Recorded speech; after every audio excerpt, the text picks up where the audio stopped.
And for me, that was school. And so I had decided to get back in school. I moved into a studio apartment by myself. I quit partying completely. I didn't go to parties. I got really serious about fitness. So I just started running and lifting weights. And I studied. You went like Henry Rollins style. I did. Yeah. I did. That's I did a lot not, of self-awareness, you know? I mean, people go into the military because on some level, I mean, some people do because there's some yearning for having that structure imposed upon their lives. But you constructed that kind of structure for yourself. Yeah, I think I was really afraid. I think I was like, you know, and these days, you know, because my lab studies fear and I get into this whole thing around mindsets, people always ask me like, is it better to do something from a place of love or fear? Like, it depends. And at that point, fear was the best motivator for me.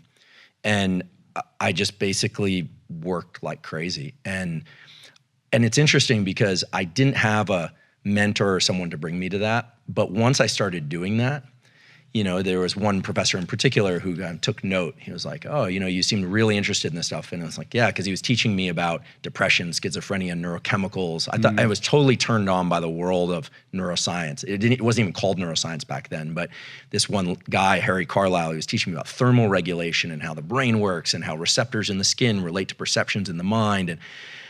And he also had a deep sensitivity to mental disease. And I'd seen a lot of that. You know, I'd seen a lot of depression and anxiety in my own family. I'd had a friend commit suicide, another friend become schizophrenic. I think he's still walking the Mission District of San Francisco now.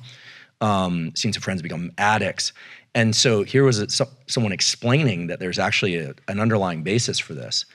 And I just poured myself into it. Is that the same guy who you know would smoke underneath the vacuum hood and stuff like that, like a bit of an iconoclast? Yeah, he was amazing. So he was a favorite teacher of many students, but if you could get into his lab, then you were kind of one of the chosen ones, I guess. He's like the perfect mentor at the perfect time for you. Yeah, so he used to drink coffee in lab, which you're not supposed to do. He used to smoke cigarettes in lab and in the fume hood, and they used to come and yell at him, and he would do it anyway.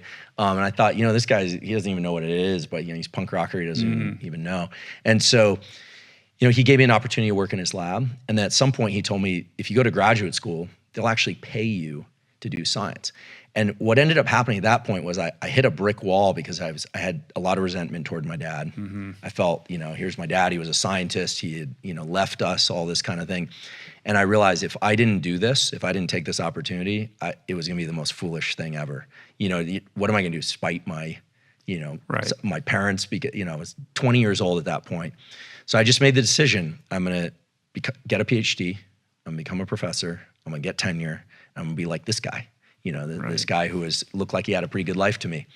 And so that's pretty much how I spent the last 25 years of my life is doing experiments. It worked out. It worked out.